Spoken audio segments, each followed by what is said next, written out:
Actually के employability skills क्या क्या होते हैं ये पढ़ लिया था हमने, है ना। यस। और इसके अलावा नो योर सेल्फ के बारे में भी थोड़ी बहुत जानकारी हमने ली थी। क्या हो रहा है?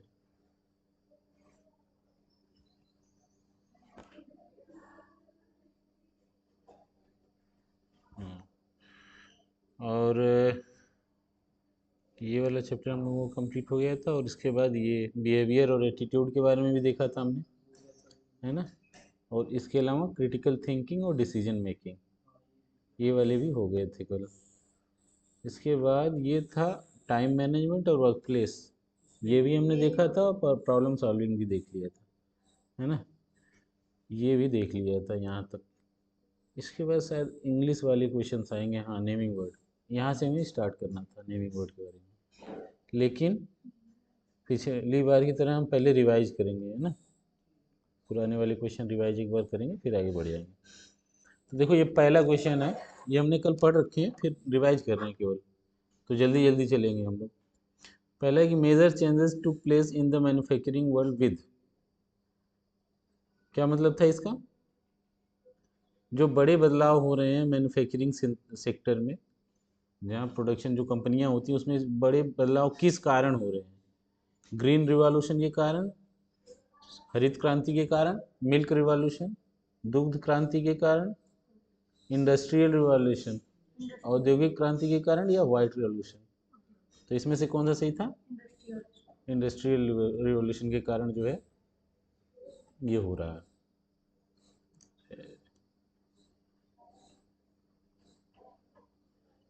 तो ये वाला कौन सा ऑप्शन सही है? ये वाला है ना। नेक्स्ट है the process of manufacturing has changes due to technology and, जो मैन्युफैक्चरिंग का तरीका है वो किन कारणों से चेंज हुआ है? पहला कारण दिया हुआ टेक्नोलॉजी के कारण, और दूसरा क्या कारण था? ट्रेनिंग के कारण, या साइंटिफिक डेवलपमेंट के कारण, या टीचिंग के कारण, या फैसिलिटी के कारण। तो ये टेक्नोलॉजी और साइंटिफिक डेवलपमेंट के कारण हुए हैं। ये वाला ऑप्शन सही था ना। ठीक है। जितने भी मैन्युफैक्चरिंग प्रोसेस में बदलाव आ रहे हैं वो किन कारणों से हो रहा है?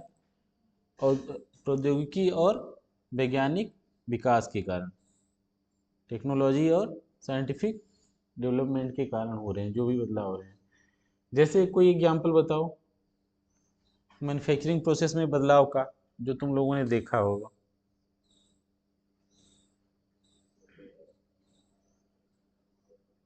अब जैसे मान लो कल हमने एक एग्जांपल लिया था, वो राम जो है कि कोई बिजनेस करना चाह रहा था, तो उसके पास दो ऑप्शन थे। कौन कौन सा वाला? एक तो ऑडियो कैसेट का दुकान खोलना चाह रहा था, और एक रिटेल शॉपिंग ऑनलाइन करना चाह रहा था। तो हम लोगों ने उसको सजेस्ट किया था कि भाई वो रिटेल शॉप की दुकान डाले, ताकि, क्योंकि ऑडियो कैसेट का ज़माना रहा नहीं तो वो चलेंगे नहीं। तो हमने उसको राय दिया था कि भाई वो रिटेल शॉपिंग की दुकान डाले, वो भी ऑनलाइन, क्योंकि उसी का टेक्नोलॉजी इस समय चल रहा है। तो ऐसा क्यों हमने कहा था? क्योंकि वो चीज़ें अब रह नहीं गई। अब हमें गाना सुनना होता है तो हमें ऑडियो कैसेट की ज़रूरत नहीं पड़ती है ना। हमारे पास मोबाइल है, और ज़्यादा ज़रूरत पड़ी तो पेन ड्राइव लगा करके कहीं पर भी हम सुन सकते हैं। तो ये किस कारण से ये बदलाव हुआ है? टेक्नोलॉजी के कारण ही हुआ है, और हमारे वैज्ञानिक सोच के कारण हुआ है। इसीलिए यहाँ पे जो है जितने भी मैन्युफैक्चरिंग प्रोसेस में चेंजेस हुए हैं, बदलाव हो रहे हैं, वो टेक्नोलॉजी के कारण और वैज्ञानिक सोच के कारण हो रहे हैं। तीसरा क्वेश्चन है regular assessment of skill is necessary for the growth of. Regular assessment, अपने कौशल का बार बार असेसमेंट किया जाता है। क्यों किया जाता है? किस लिए ज़रूरी होता है? किस ग्रोथ के लिए ज़रूरी होता है? तो कैरियर ग्रोथ के लिए ये ज़रूरी है ना, कि हमारा जो स्किल है उसका हम असेसमेंट करते रहें। अगर कोई कमी है तो सुधार करें, और अगर कुछ नया सीखना है तो सीखें। जब हम असेसमेंट करते हैं तो हमें पता चलता है, और जब ये चीज़ें हमें पता चलती है तो हम स्किल को अपना अपग्रेड करते हैं। स्किल जब अपग्रेड होता है, जब हमारे अंदर कौशल विकास होता है, तो उससे हमारे करियर ग्रोथ में सफलता मिलती है, और हम वो आगे बढ़ते हैं, है ना। अगला क्वेश्चन था कि Neetu has excellent story telling skill, what type of intelligence is it. Neetu जो है उसको स्टोरी टेलिंग वाले स्किल में महारत हासिल है, मतलब वो अच्छी कहानियाँ गढ़ पाती है, बता पाती है। तो ये जो उसके अंदर क्वालिटी है, स्किल है, किस टाइप का इंटेलिजेंस कहलाएगा? Picture smart, logic smart, body smart या वर्ड स्मार्ट?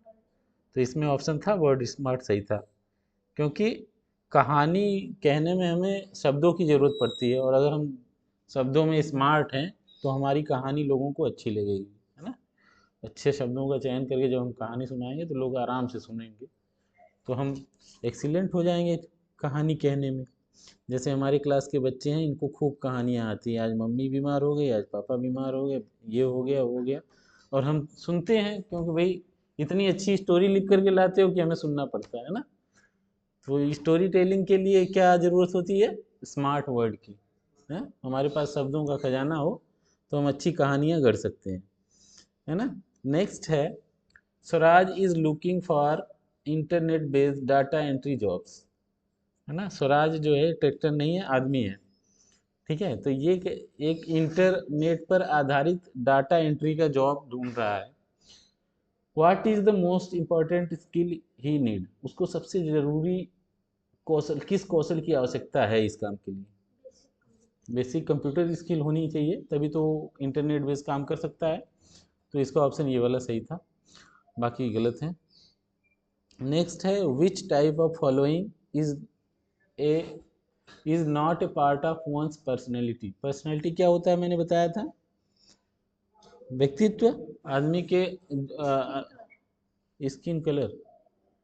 यहाँ पे ये ऑप्शन सही है, ये कि स्किन कलर, क्यों किसी के, हाँ, किसी व्यक्ति के कलर से उसके व्यक्तित्व का पता नहीं चल सकता है, ठीक है।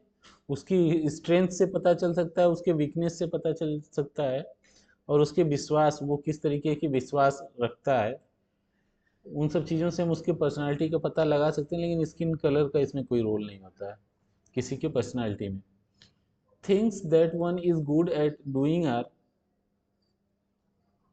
Concern, interest, ability, passion. कौन सा सही था इसमें? एबिलिटीज था ना। Things that one is good at doing are, इसका मतलब वो चीज़ें जो एक आदमी करने में बेहतर है, तो वो उसका क्या कहलाएगा? कंसर्न कहलाएगा, इंटरेस्ट कहलाएगा, पैशन कहलाएगा, या एबिलिटी? तो अगर कोई आदमी कोई काम करने में बेहतर है, अच्छा कर ले रहा है, तो उसकी कैपेसिटी या एबिलिटी कहलाएगी, क्षमता ही कहलाएगी ना। नेक्स्ट है, inability to do something well is one's, inability अयोग्यता, अक्षमता, यानी वो करने में कुशल नहीं है। समथिंग वेल इज वन, कोई व्यक्ति है जो कुछ करने में सक्षम नहीं है, तो वो उसका क्या कहलाएगा? वीकनेस कहलाएगा, कि उस काम में वो सक्षम नहीं है। नेक्स्ट है, Meena likes to learn music in her free time. Meena जो है अपने खाली टाइम में जो है, हाँ, म्यूजिक सीखना पसंद करती है, चाहती है। तो it is one of her to improve, ये क्या है जो वो इम्प्रूव करना चाह रही है? उसका इंटरेस्ट है, वैल्यू है, वीकनेस है, लॉजिक है? म्यूजिक में इंटरेस्ट है तभी तो वो इम्प्रूव करना चाह रही है, लॉजिक का तो कोई मतलब नहीं है, वैल्यू और वीकनेस का भी कोई नहीं मतलब है। तो इसका सही ऑप्शन कौन सा है? Interest. Bijo is not good at M S Excel. M S Excel क्या होता है भावना? एम एस एक्सएल क्या होता है? तुम बीसीए की हो ना? कौन बता रहा था कि भावना ने बीसीए किया? एमए कर रखा है। तो एम एस एक्सएल कंप्यूटर का ही एक सॉफ्टवेयर होता है जिसमें हम डाटा रिपोर्ट तैयार करते हैं, ठीक है। तो बीजो जो है उस एम एस एक्सएल में काम करने में अच्छी नहीं है। विद हिज हार्ड वर्क, वो मेहनत करती है, he learns to overcome weakness and turn into them into a, वो कठिन मेहनत करती है, और इस जो इसकी कमी थी, एम एस एक्सेल नहीं आता था, उसने हार्ड मेहनत करके उसको अचीव कर लिया है। तो अब वो क्या कहलाएगा उसके लिए? बिलीव कहलाएगा, वैल्यू कहलाएगा, लीडर कहलाएगा, या स्ट्रेंथ? तो उसने अपने वीकनेस को ओवरकम किया, तो अब वो उसका स्ट्रेंथ बन गया, ठीक है। तो इसका ऑप्शन चौथा सही रहेगा। क्लियर है? अब नेक्स्ट चलते हैं बिहेवियर और एटीट्यूड। बिहेवियर और एटीट्यूड के बारे में मैंने कल बताया था। क्या होता है बिहेवियर एटीट्यूड? कौन कौन सा? और बिहेवियर? तो बिहेवियर और एटीट्यूड में अंतर क्या है? बिहेवियर यानी हमारा व्यवहार, हम किसी से कैसे बात करते हैं। एटीट्यूड घमंड नहीं होता। हाँ, ये चीज़ मैंने कल बताया था। एटीट्यूड घमंड नहीं होता है। लोग यही समझते हैं कि एटीट्यूड मतलब घमंड, वो बहुत एटीट्यूड में है, क्योंकि यही हमें बताया गया है, यही हम सुनते आए हैं, तो हमें भी यही पता है। जबकि एटीट्यूड होता है रुझान या झुकाव किसी तरफ। अगर हम अच्छी चीज़ों की तरफ झुकाव हमारा है तो उसको पॉजिटिव एटीट्यूड बोला जाता है, और गलत चीज़ों की तरफ अगर झुकाव हमारा है तो उसको नेगेटिव एटीट्यूड बोला जाता है। और बिहेवियर क्या होता है? बिहेवियर एक तरीका होता है जिससे हम किसी के साथ इंटरेक्ट होते हैं, चीज़ों को मैनेज करते हैं और डील कर पाते हैं, है ना। लोगों से इंटरेक्ट, हमारा इंटरेक्शन कैसा है, अच्छे से भी वही बोल बात आ जाती है, अच्छे से बिहेव कर रहे हैं, बुरे से बिहेव कर रहे हैं, कैसा बिहेव कर रहे हैं, और इसके साथ हम चीज़ों को मैनेज कैसे कर रहे हैं, ये भी हमारे बिहेवियर में आता है। अब कोई तकलीफ़ में है और उसकी बात को हम ध्यान से न सुने, ठीक है, तो हमारा बिहेवियर उसके लिए ख़राब होगा, है ना। और अगर हम उसके बातों को सुन रहे हैं, समझ रहे हैं और मैनेज कर रहे हैं चीज़ों को, चलो भाई तुम्हारे साथ ये समस्या है, तुम नहीं कर पा रहे हो, कोई नहीं, हम किसी और से करा ले रहे हैं, तो ये हमारा मैनेजमेंट होता है, कैसे हम लोगों के साथ बिहेव कर रहे हैं। और यहीं से डील निकल के आती है। जब हमारा मैनेजमेंट सही होता है, लोगों से इंटरेक्शन सही होता है, तो हमारी डील जो है फाइनल हो जाती है, हम जो चाहते हैं वो हमें मिल जाता है, ठीक है।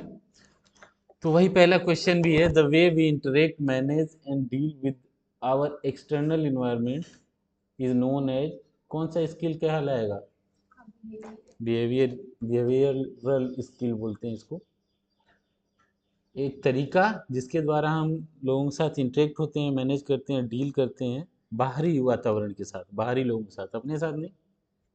अपने से हम क्या डील करेंगे, अपने से क्या इंटरेक्ट होंगे? अपने से इंटरेक्ट जरूर हो सकते हैं, और जो अपने से इंटरेक्ट हो लेता है उसी को आत्म साक्षात्कार बोला जाता है। खुद को जानना मतलब भगवान को जानना।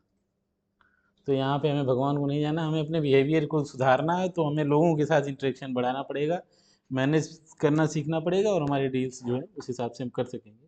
तो ये सारी चीज़ें किस में आ जाती हैं? बिहेवियरल स्किल्स में आ जाती हैं, ठीक है। तो पहला ऑप्शन इसका सही है। दूसरा है dash dash is one of the behavioural skill that is required to organise work efficiently and complete in on time. वो कौन सा बिहेवियरल स्किल है जिसके द्वारा हम अपने काम को ऑर्गेनाइज तरीके से करते हैं और उस काम को एक लिमिट ऑफ टाइम में ही पूरा कर लेते हैं? पेंटिंग, पेंटिंग कहलाएगा। कुकिंग, डांसिंग, डांसिंग से तो ये पॉसिबल नहीं है, कुकिंग से भी नहीं पॉसिबल है, तो ये टाइम मैनेजमेंट ही है वो हमारा बिहेवियर स्किल, जिसके द्वारा ये चीज़ हम कर सकते हैं, है ना। नेक्स्ट है the way we manage solve the problem is called, वो तरीका जिसके द्वारा हम चीज़ों को मैनेज करते हैं या अपनी समस्याओं को सुलझाते हैं, क्या कहलाता है? Positive attitude, conflict resolution, negative attitude या पैशन? Positive attitude. यहीं से पॉजिटिव और निगेटिव का मतलब मैं तुम्हें एक बार और समझा देता हूँ कि वो तरीका जिसके द्वारा हम चीज़ों को मैनेज करते हैं और समस्याओं को सॉल्व करते हैं। अगर हमारा किसी समस्या को सुलझाना चाहते हैं तो पॉजिटिव एटीट्यूड कहलाएगा, और उस समस्या को और उलझा दे रहे हैं तो हमारा निगेटिव एटीट्यूड कहलाएगा। और अच्छे से मैनेज कर रहे हैं चीज़ों को तो वो हमारा पॉजिटिव एटीट्यूड में आ जाएगा, और चीज़ों को हम बुरी तरीके से मैनेज कर रहे हैं तो हमारा निगेटिव एटीट्यूड हो जाएगा, ठीक है। Rehana face the problem with her project. Rehana एक प्रोजेक्ट पे काम कर रही है, उसको समस्या आ रही है कुछ उसमें। She is dealing with a problem with the right attitude, लेकिन वो समस्या को अच्छे से समझ करके उसको सुलझाने की कोशिश कर रही है। This is an example of, ये किस तरीके का एग्जाम्पल कहलाएगा? Negative attitude, technical skill, scientific skill या पॉजिटिव एटीट्यूड? पॉजिटिव। हाँ, ये पॉजिटिव एटीट्यूड कहलाएगा।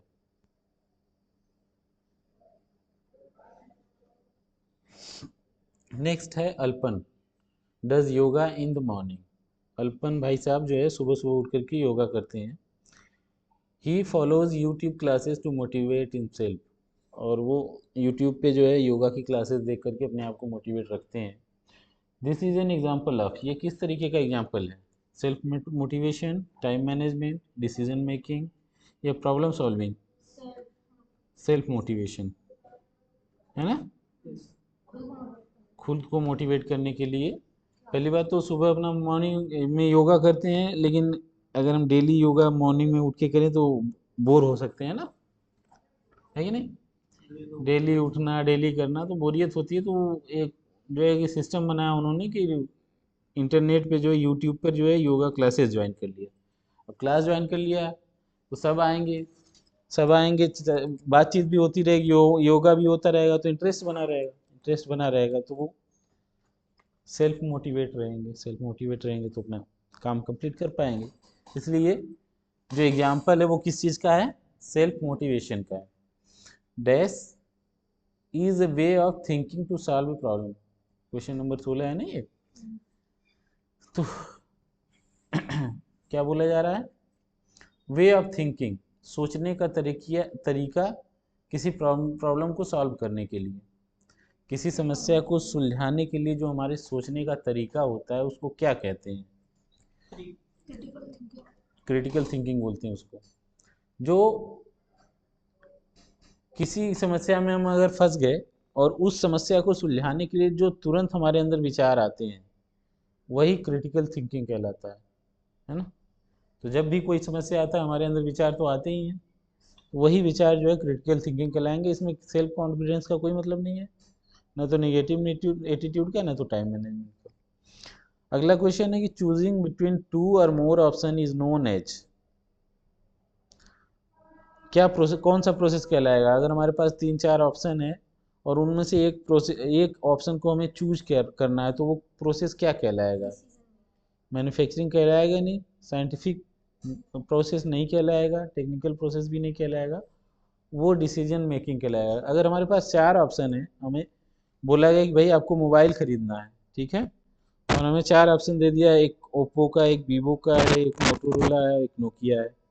अब हमें चूज़ करना है, तो हमारे पास 4 ऑप्शन है, तो जब हम उसको चूज़ करेंगे तो हमारा डिसीजन ही तो होगा कि हम कौन सा चूज़ कर रहे हैं, वो हम अपनी ज़रूरत के हिसाब से चूज़ करेंगे। तो ये जो प्रोसेस कहलाएगा, क्या कहलाएगा? Decision making. नेक्स्ट है which of following is not a part of decision making. इसमें से कौन सा जो डिसीजन मेकिंग का पार्ट नहीं है ना। तो डिसीजन मेकिंग कब हम करते हैं? पहले बात तो हमारे साथ प्रॉब्लम आती है, कोई प्रॉब्लम होगी, उस प्रॉब्लम को हम सॉल्व करेंगे, फिर बहुत सारे ऑप्शन आएंगे कि ये ऑप्शन है, फिर उस ऑप्शन में से चूज़ कर लेंगे और उसको इम्प्लीमेंट कर देंगे। तो ये सारे प्रोसेस एक डिसीजन मेकिंग के पार्ट होते हैं, ठीक है। तो इसमें कौन कौन से दिख रहे हैं? पहला देखो, आइडेंटिफाई प्रॉब्लम, ये डिसीजन मेकिंग का पार्ट है, क्योंकि प्रॉब्लम होगी तभी तो हम डिसीजन लेंगे ना उसको सॉल्व करके।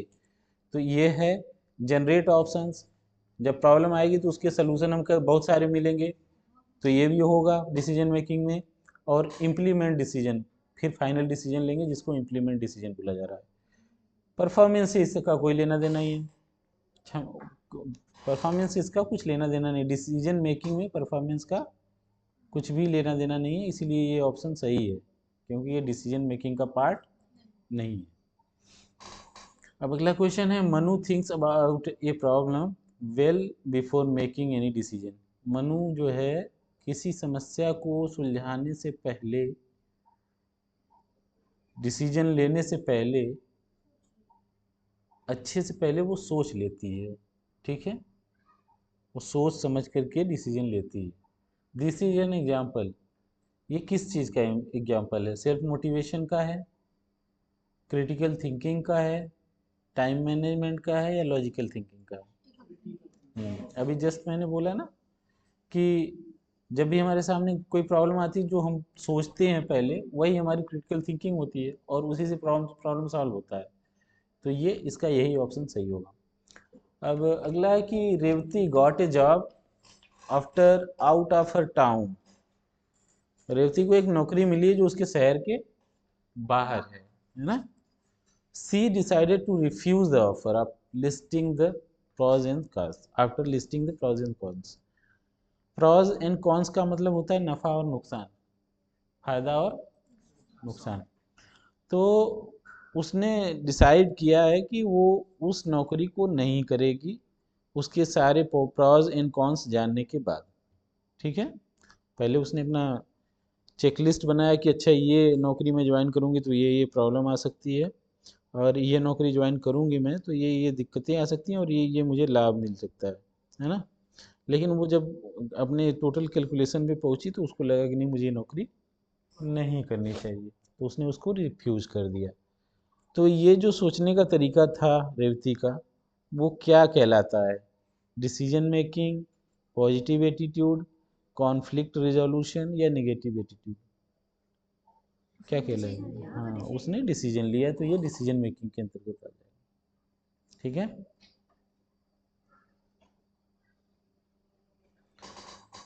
अरे भाई, तो ये हमारे यहाँ तक के क्वेश्चन कंप्लीट हो गए। अब ये क्वेश्चंस और बच रहे हैं, इनको भी देख लेते हैं। टाइम मैनेजमेंट और वर्क प्लेस, ये वाले भी क्वेश्चन हमने कल कर लिए थे। What are the advantage of time management? Time management का क्या फ़ायदा है? पहला, कंप्लीट टास्क ऑन टाइम, अपने जितने भी काम हैं सबको समय से पूरा कर रहे हैं। दूसरा, अचीव डेली गोल्स, हम टाइम मैनेजमेंट करके डेली जो हमने डिसाइड किया कि आज ये चीज़ें कर ली हैं, करनी है, और हमने वो कर ली तो वो डेली गोल हमारा अचीव हो गया।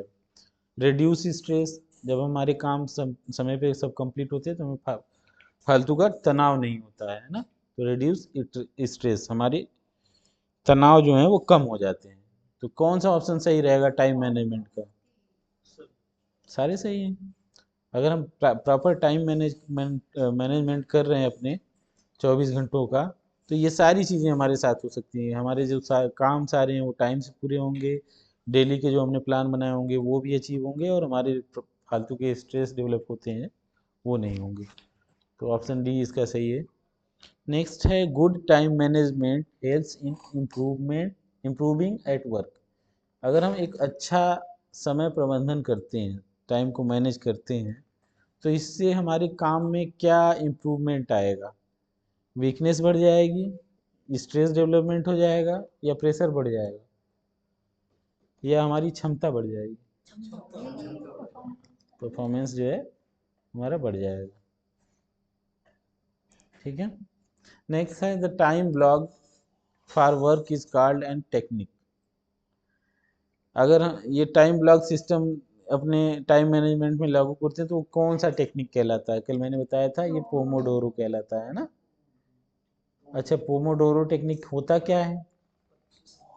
हाँ, एक टाइम हम टाइम फिक्स कर लेते हैं, और टाइम कितना फिक्स करते हैं? अपने क्लॉक में जो 25 मिनट का टाइम सेट कर लेते हैं, और फिर 25 मिनट और कुछ नहीं करेंगे, जो काम हमने डिसाइड किया है वही वाला काम करेंगे उसमें। ठीक है। फिर 5 मिनट का क्या करेंगे? रेस्ट लेंगे। फिर 25 मिनट के लिए कुछ डिसाइड करेंगे, अब मैं ये वाला करूँगा तो वही काम करेंगे। फिर जो है 5 मिनट का क्या लेंगे? रेस्ट लेंगे। तो ये टेक्निक जो है टाइम मैनेज करने का क्या कहलाता है? पोमोडोरो टेक्निक, जिसमें हम टाइम को क्या है, ब्लॉक कर देते हैं। 25 मिनट ब्लॉक किया, फिर 5 मिनट रेस्ट किया, फिर 25 मिनट ब्लॉक किया, फिर 5 मिनट रेस्ट किया। इस तरीके के टेक्निक को क्या बोलते हैं? Pomodoro technique. नेक्स्ट है, Rahim learn M S Office during his lunch break. This is an example of. Rahim है, ठीक है, वो क्या करता है कि जब वो किसी ऑफिस में काम करता है और जब उसको खाली टाइम मिलता है तो वो क्या सीखता है? M S office, Microsoft office सीखता है वो। माइक्रोसॉफ्ट ऑफिस एक सॉफ्टवेयर है ना, जिसमें M S Word, M S Excel, M S PowerPoint, ये सारी चीज़ें आती हैं। तो खाली टाइम में रहीम ये काम करता है। ठीक है। तो ये किस चीज़ का एग्जाम्पल है? टाइम मैनेजमेंट का एग्जाम्पल है, या ओवर थिंकिंग का एग्जाम्पल है, या ऑनलाइन जॉब का एग्जाम्पल है, या लॉजिकल थिंकिंग का एग्जाम्पल है? ये टाइम मैनेजमेंट का एग्जाम्पल है, क्योंकि वो खाली टाइम में जो है यूज कर रहा है ना, उस टाइम को मैनेज कर रहा है, तो टाइम मैनेजमेंट का एग्जाम्पल है ये। अब अगला क्वेश्चन है, Bhanu creates 25-minute task planner and never gets distracted during the block time. Which method does she follow? Bhanu जो है 25 मिनट का एक टाइम ब्लॉक बनाता है अपने प्लानर में कि इस 25 मिनट में मुझे ये काम करना है, फिर अगले 25 मिनट में ये काम करता है, और उस टाइम में वो डिस्ट्रैक्ट नहीं होता है। जो उसने टाइम ब्लॉक किया उसके अंदर डिस्ट्रैक्शन नहीं होता है, वो वही काम करता है जिस काम के लिए वो डिसाइड किया वो टाइम। तो ये जो मेथड है क्या कहलाता है? पोमोडोरो। अभी मैंने थोड़ी देर ऊपर बताया था, थोड़ी देर पहले, तो ये कहलाता है पोमोडोरो मेथड। नेक्स्ट है, finding a solution to any problem is known as. किसी समस्या का समाधान प्राप्त करना क्या कहलाता है? कौन सा स्किल कहलाता है? ओवर थिंकिंग कहलाता है, क्रिटिकल थिंकिंग कहलाता है, डिसीजन मेकिंग कहलाता है, या प्रॉब्लम सॉल्विंग कहलाता है?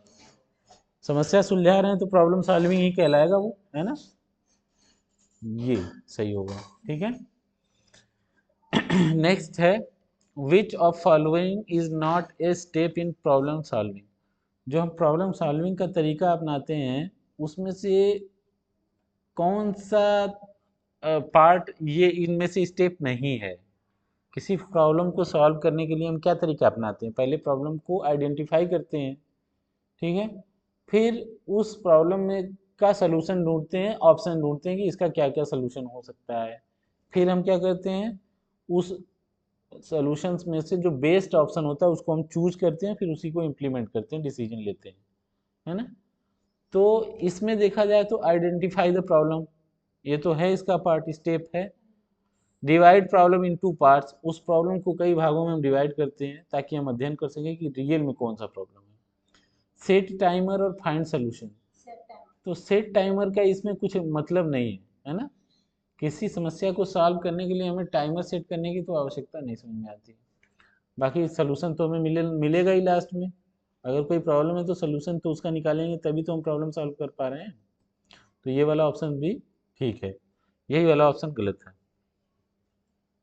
If one is capable of finding solution to problem one will get better at. अगर एक व्यक्ति जो है वो समस्याओं को सुलझाने में बहुत माहिर आदमी है, ठीक है, कैपेबल है, सक्षम है, तो वन विल गेट बेटर, तो उसको क्या अच्छा मिल जाएगा? सेल्फ मोटिवेशन अच्छा मिलेगा, प्रॉब्लम सॉल्विंग अच्छा मिल जाएगा, या कैरियर अच्छा मिल जाएगी, या पेंटिंग करने लगेगा वो जाके? हाँ, अगर वो प्रॉब्लम सॉल्विंग में कैपेबल है तो उसकी कैरियर ग्रोथ में, क्योंकि भाई आज हर कोई एक ऐसा आदमी ढूंढना चाहता है, उसको नौकरी देना चाहता है जो समस्याओं को सुलझा सके, केवल टाइम पास न करे, तो उसको कैरियर ग्रोथ उसका बेहतर होगा अगर वो प्रॉब्लम को सॉल्व करने में सक्षम है तो। नेक्स्ट है, Soni is trying to fix the download problem on that laptop. Laptop में उसको डाउनलोड करने में दिक्कत आ रही है सोनी को, है ना? और वो एक बार ट्राई करती है, she did not succeed on the first time, वो ट्राई करती है कि वो सही कर ले, बट वो सफलता नहीं मिलती उसको, है ना? नहीं सफल हो पाती, वो सही नहीं कर पाती, डाउनलोड करने का ऑप्शन जो है वो मतलब ठीक से नहीं कर पाती है। तो व्हाट शुड सी डू, अब उसको क्या करना चाहिए? क्विक द टास्क, काम को ही छोड़ देना चाहिए? नेवर सॉल्व द प्रॉब्लम, कभी समस्याओं को सॉल्व भी नहीं करना चाहिए, छोड़ो? या फिर क्विट द जॉब, नौकरी को ही छोड़ दो? नहीं, क्या करना चाहिए उसको? ट्राई अनदर वे, दूसरा तरीका देखना चाहिए कि और कौन सा तरीके से हम इसको सॉल्व कर सकते हैं इस प्रॉब्लम को। नेक्स्ट है, Steve mother told him that the mixer grinder is not working. Steve ji की मम्मी कह रही हैं कि बेटा ये जो हमारा मिक्सर ग्राइंडर है वो काम नहीं कर रहा है, ठीक है? तो फिर what should his first step in order to solve the problem. अब ये समस्या तो आ गई कि मिक्सर ग्राइंडर काम नहीं कर रहा है, तो स्टीव जी को क्या करना चाहिए? सबसे पहला स्टेप उनका क्या होना चाहिए? उनको कंप्लेन करनी चाहिए? नहीं, सेल द मिक्सर, मिक्सर को भेज देना चाहिए, थ्रो इट, फेंक देना चाहिए, नहीं। सबसे पहले हमें उस प्रॉब्लम को देखना पड़ेगा, पहचानना पड़ेगा कि दिक्कत क्या है, फिर हम कंप्लेन करेंगे, है ना। तो इसका ऑप्शन कौन सा सही होगा? दूसरा जो है, आइडेंटिफाई द प्रॉब्लम। जब प्रॉब्लम हमें पता चल जाएगा, उसके बाद वो कंप्लेन करेंगे कंपनी को, भाई ये चीज़ में दिक्कत आ रही है, आप इसको सही करिए। या प्रॉब्लम आ रही है तो दुकान पे भी ले जाके बताएंगे, भाई साहब ये वाला गड़बड़ है, इसको सही कर दीजिए, तो वो करेगा अपना, है ना। तो ये कल तक का कार्यक्रम था, हमने कल ये सारी चीज़ें पढ़ ली थी ना। अब आज हमें क्या करना है?